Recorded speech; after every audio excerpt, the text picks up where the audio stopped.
You know how it is. Every year, Hollywood just unleashes this wave of trailers on us. Explosions, witty one-liners, epic music. It's a lot to take in. But what if all that noise is actually a signal? What if hidden inside the biggest blockbusters coming in 2026, there's a secret story about who we are right now? Well, that's what we're gonna do. Let's dive in and try to decode Hollywood's message to us. So it kicks off with something like this. Sounds kind of heavy, right? Like a piece of cynical wisdom from some really desperate situation. It feels totally isolated, just one little piece of a giant puzzle. And then you get this, a prediction about candy of all things. Caramels? A fad? I mean, what does that even have to do with anything? It feels completely and utterly random. And to top it all off, we get this, a huge cosmic declaration of power from some fantasy epic. At this point, it just feels like we're flipping channels, right? A dozen different stories all screaming at us at once. Okay, so yeah, it looks like total chaos. And it's so easy to just write it all off as a jumble of unrelated movie plots. But what if we don't? What if we actually lean in, look a little closer, and start connecting the dots? Because when you do that, a surprisingly clear picture starts to form. And it really boils down to three big, distinct themes. All right, theme number one. This is a story we all know and love, but it feels, I don't know, more urgent now. It's the classic tale of the lone hero, the solitary individual, staring down a massive, seemingly unbeatable system.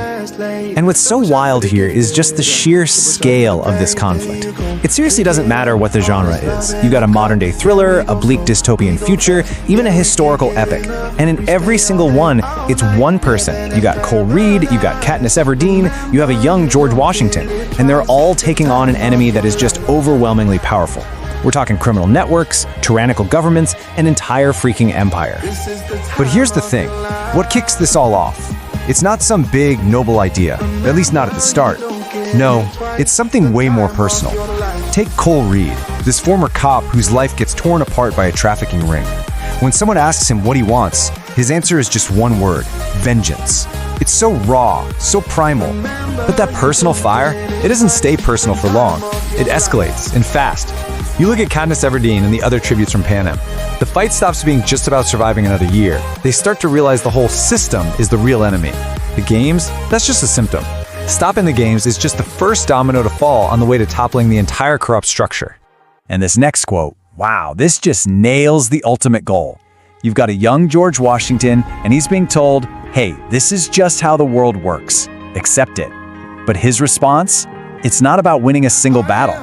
He says, then someone should remake it. See, this theme isn't just about defiance anymore. It's about full-blown revolution. Okay, so let's shift gears to our second theme, because it builds directly on that idea.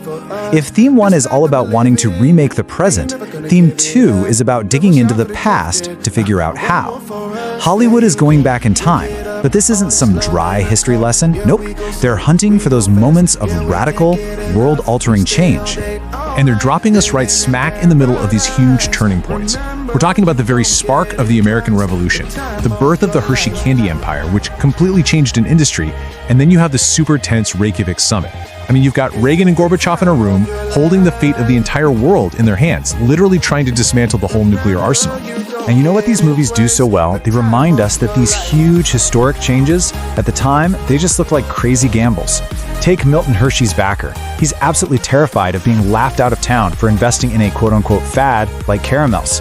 It really shows you the kind of massive personal and professional risk that comes with trying to build something totally new. And that's the pushback every visionary gets, right? When Reagan puts the idea of getting rid of all nuclear weapons on the table, what does Gorbachev's side say?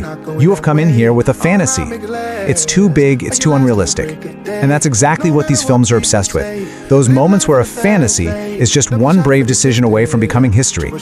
Okay, so we've got heroes taking on giant systems. We've got historical figures changing the world. But our third and final theme takes a hard pivot.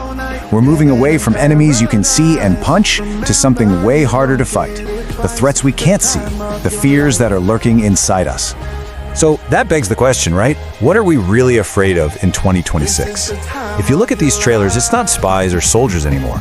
It's something way more insidious, more psychological. And yeah, a lot of the time, it's supernatural. I mean, look at this list. The threats aren't just your classic straightforward monsters. We're talking about demons literally breaking through from another dimension. Some kind of unholy passenger that you just can't outrun. A vague darkness that steals kids from their beds. Or, and this one's creepy, the horror of watching your dead best friend turn into something else. These aren't just villains, you guys. They are our collective anxieties turned into monsters. And what's so terrifying about this is how the boundaries are just collapsing. That wall between our world and some demonic realm, suddenly it's got holes in it. The threat isn't just out there somewhere anymore. It can be brought in here to our world for good. And pay attention to how they talk about these threats. You don't just see them, you feel them. It's a change in the air, a sudden cold. This is the language of pure dread, of a presence that you can't see but you know deep in your bones is right there. It's the fear of the unknown, but made real. All right, so let's pull it all together. The lone hero, reimagined history, unseen terrors. 3 totally different genres, 3 seemingly separate themes. But when you put them all together, they tell one single, really cohesive story about where our heads are at right now. So check it out. Here's the story, laid out in 3 acts. Act 1, we feel powerless. There's this widespread feeling of being totally overwhelmed by these huge systems we can't control. So what do? We dream about one person who can fight back. Act 2, since we feel so stuck, we start looking back in time kind of nostalgically for proof, for those moments when individuals actually did make these bold, world-changing moves. And finally, Act 3. All that powerlessness and uncertainty, it fuels our deepest anxieties about what's coming next. And those fears show up as these invisible, unstoppable horrors in our movies. There's actually a name for all this. It's called cultural anxiety. It's that collective gut feeling that things are shaky, that the future is a big question mark, and that we're not really in the driver's seat anymore. And our movies, they become this safe space, this shared dream where we can play out all those feelings. So in the end, the movies of 2026 are basically a giant mirror held up to us.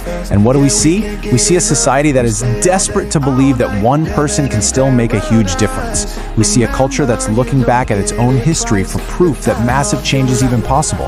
And yeah, we see a society that is really, really anxious about what's around the corner, about the threats it can't even see yet. It's such a powerful reflection of where we are, our biggest hopes and our deepest fears, all playing out on the big screen.